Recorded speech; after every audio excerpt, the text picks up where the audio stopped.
everybody. We're here for Forbidden Love. I know you thought that we quit already, but we're gonna. We wish.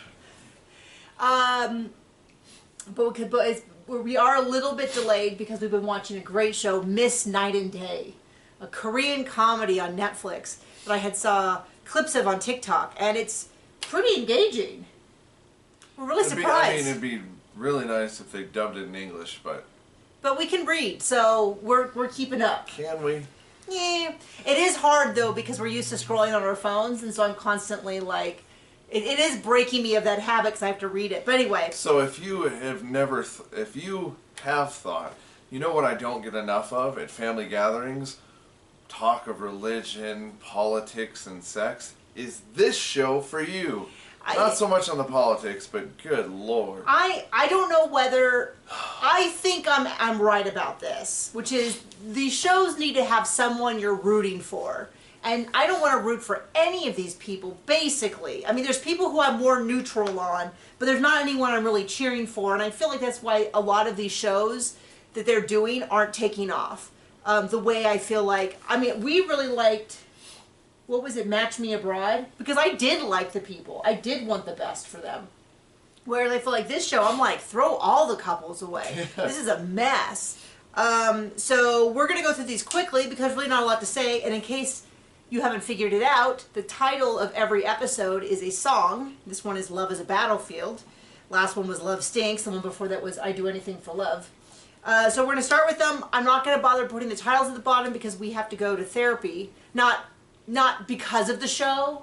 We're not going to therapy because of the show. We're going to therapy because I value my mental health. And then we're going to pick up Thai food.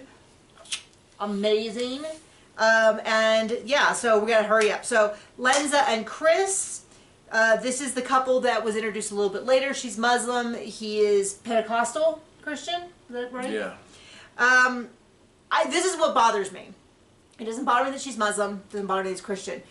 What bothers me is that she is very much like, well, we have to figure out this religious thing. And what that means to her is that if he doesn't switch to be a Muslim, then she won't marry him. This isn't going to work. And then his parents are the same about Pentecostal, but then she gets really upset that they dare try to convert her. But then I go, but you're trying to convert him. So this is really that Would this be a show on, what channel is this? This is TLC.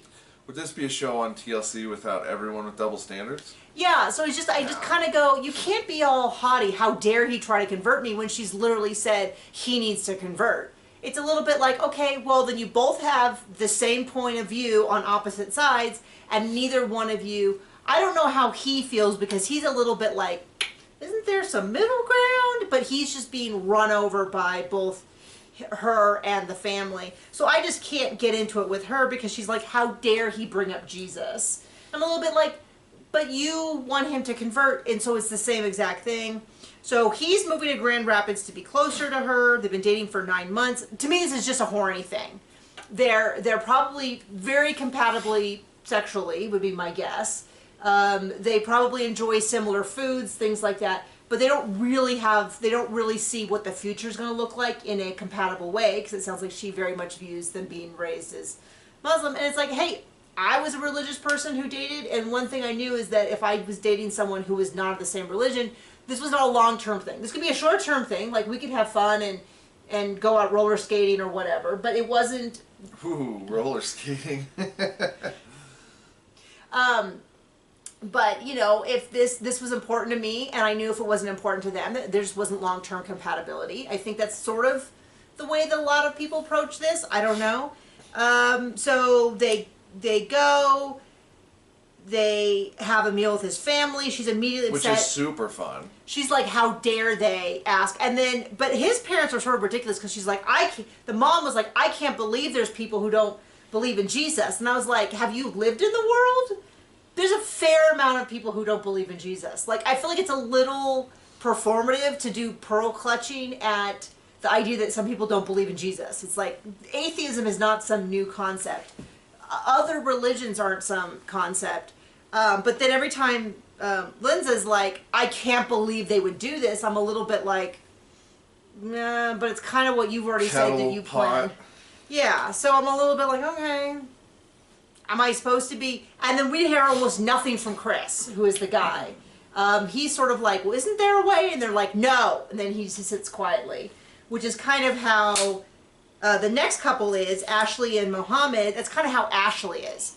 Very, very passive. Everything's happening around her. And Mohammed is super performative because he doesn't wear well, he's lying. This garb all the time like he's supposed to, but he does to make a point, and boy does he make it, and then he's offended that they call him on the point, which is, you know, he's like, sorry, my brain's going two different directions. So he very clearly put on this outfit to egg them on. They walk in and they're like, I really feel like he is doing this to egg us on. And then he's like, how dare you imply that this is my heritage? He's not wearing it in the interview. He doesn't wear it at home. If he wore this all the time, I would be like, that's just how he is. I mean, frankly, if he just covered his knees like he's supposed to. Yeah, but like he has all these like. Oh, but the rules don't apply to him. I shouldn't have to follow the rules, but she does. And I mean, what it is. They should accept me the way I am, and she's like, but he doesn't even wear this at home, and I've encouraged him. He's just using his religion to control his wife. Like, yeah, that's all it is. It's not for him, but it's, you know, oh, I can put all these things on her. Yep, do this way because that's how we do it. Oh, I don't need to do it. Yeah, I mean, it's very much like, I very much view him as being... a hypocrite. Well, as him being a bad person and saying that, I'm not going to say by any means that is how every Muslim person is. Just to be really super clear. But he, in particular, I am not liking this. I mean, I already said before, when he did the whole, well, I don't have to cover up, and she's like, well, then why do? I was like, done. So he gets in there... And he is amped up from the second he arrives. The family's like, it felt like he did this on purpose. And then basically we saw him do it on purpose. And then he's like, I didn't make her wear this. And I'm like, we saw it on camera. You forced her to wear this. So don't tell us. I mean, definitely, I mean, you can tell her family because at this time they didn't see the footage. But to tell us, I mean, I don't know. It's like when people do that, it must be super effective in their life. Because I'm not saying that I never am a hypocrite, but many times when I say something that I know I have said the opposite or done the opposite before, I immediately, that's the first thought on my mind. And it's not a great feeling. And I do believe that most people experience that. So it's wild to me when you encounter someone who's like, nope, I'm going to just flat out tell everyone I didn't do this, even though I know it's like on camera and filmed. Yeah, maybe we should go into politics, because... I know, right? So, and he's talking a lot about obeying, and it's definitely a word that grates on my ears. No, he's not talking a lot about obeying. He's talking about other people obeying him. Right, but he's talking about his wife obeying him. Not, I mean, absolutely... and then he's like, well, I didn't force her, you know, and then he's like, I wouldn't force her how to dress, and then immediately says, I would, over my dead body... would I allow her to wear what she wants? And then he says, I'm not forcing her to be Muslim. And then he says, I will walk out if she doesn't become Muslim. And so it's kind of like, I don't know, guy, pick a lane. You can't say, like... Fun stuff. Who wouldn't want to be married to this guy? I'm not saying that her family is right. There's definitely a few of them that said some stuff that was like, definitely not good. But he really took the prize this week. In terms of like a dude I wouldn't want to work with. Douchebaggery. I wouldn't want to have dinner with. I wouldn't want as a neighbor, let alone someone marrying a member of my family. Definitely, yeah. I mean, definitely. I mean, I kind of feel like if there is someone who is Muslim who follows. Tell me, but I definitely kind of feel like, you know, sometimes as Christians, we're like, oh, we don't want that person speaking for all Christians. I kind of imagine that would be a similar response to being like, because here's the deal. Why didn't he, and the family has a good point, which is, why didn't he just find someone who already held these values? That's I don't want to brag, but I feel like that's kind of what we did. We found someone who had similar values to us. Why find somebody who already knows the rules that he's breaking when he could just manipulate somebody who doesn't? I mean, it does make me wonder if women who held similar values to him would have then held him to similar values. And he doesn't want that part. No way. He wants... Do as I say. He wants to have his cake and then... he wants to eat his cake and then have it too. Okay, Next up, we have Lindsay and Elmer, and if there was ever an ad for not marrying Amish people, it would be this episode. Because they are just, the way they describe these men is sort of like... He's a child. Well, like, do you want to adopt this dog? He bites, he poops everywhere, he snarls, he humps the furniture, he smells, he has no redeeming qualities, he hates you personally. And then you're like, I don't know if that's the dog I want. Like, well, you better love him. I mean, I have more patience for a dog, of course, than I do. But this is like, so they bring over Nikki and Eli, who is a similar couple where he left the Amish and they got married, and to do some guidance and assistance. There is and way too much talk about sex. Animal sex. Well, my thing was, that was what confused me, because most people who grow up on farms know about sex from a pretty early age. But he made it sound like he was in his 20s before he knew how sex worked. Now, I get it. Breeding cows is not the same as humans. But, I mean, it seems like maybe this guy is not the brightest on top of being you know what I mean? Like... A sex addict? Well... on top of having been raised in a very restrictive lifestyle, it sounds like he's also not the brightest to begin with. He said he didn't really know where babies came from, but then I was like, well, you know where baby horses come from. A boy horse and a girl horse, and then the baby grows inside, and then eventually the baby comes out. Like, it's not like they were only around chickens, and they were expecting a woman to lay an egg. Or his only... was the cartoon stork. But it seems like... Yeah. I don't think you even know a stork, because I don't think you watch TV to know that particular... That just magically appeared. I don't know. So it's like, there's some stuff that he's saying that's not... Like, are they leaning into this? Like, I get that maybe he wouldn't understand the mysteries of female sexuality and woman pleasure. But it's also a little weird because it's a little bit like... But certainly he did know where babies came from. Like, he could figure that out, right? If they had ever seen... So that was kind of weird. And then the amount they discussed porn was very upsetting for me.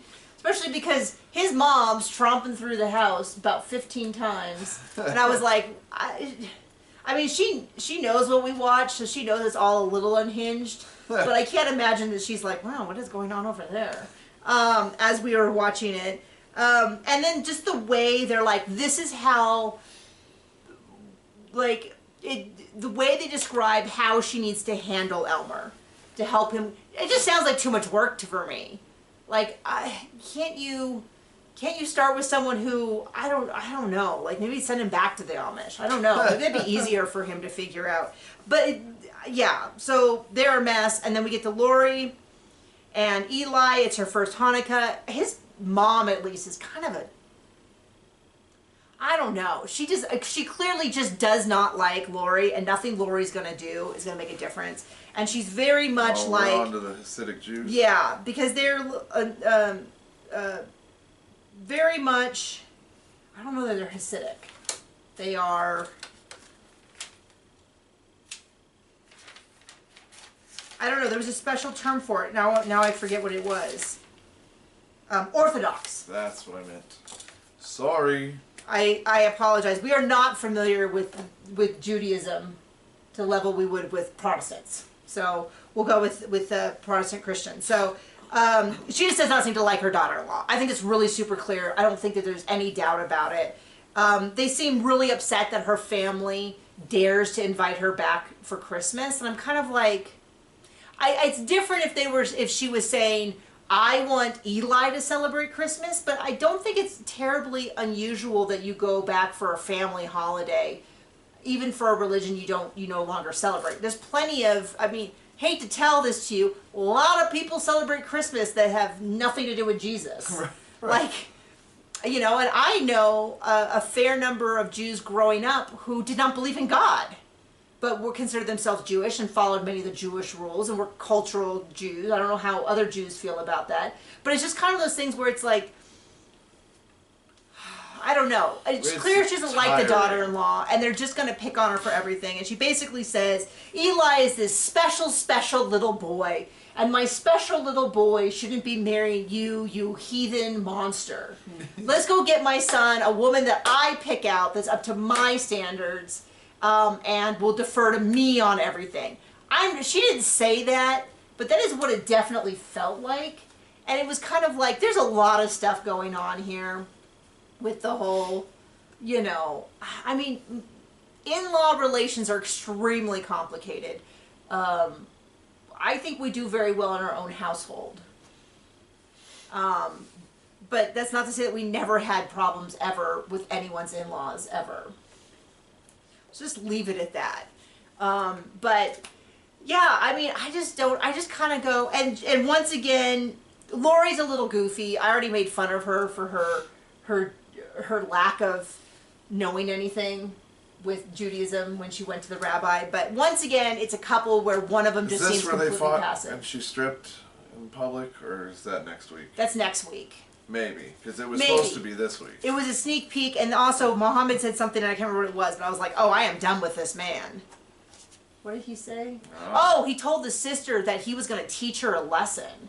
And I was like, we grew up, or at least I grew up in a version of Christianity where the husband was supposed to be over the wife and she was supposed to be submissive. But even in that, another man teaching another woman that he's not married to a lesson is like super, super creepy. That is not the particular strain of Christianity that we follow currently. It's far more nuanced than that. But that was wild. And I was like, I do not like any of this language.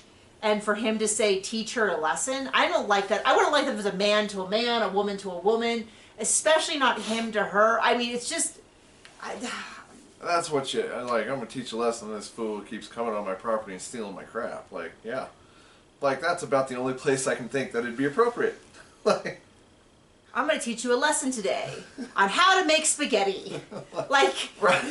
That's the way that should be used. But the way it was like, oh, beat this person I thought they understand not to mess. That her husband, because I'm not saying the sister's great. I'm just saying he's not great either.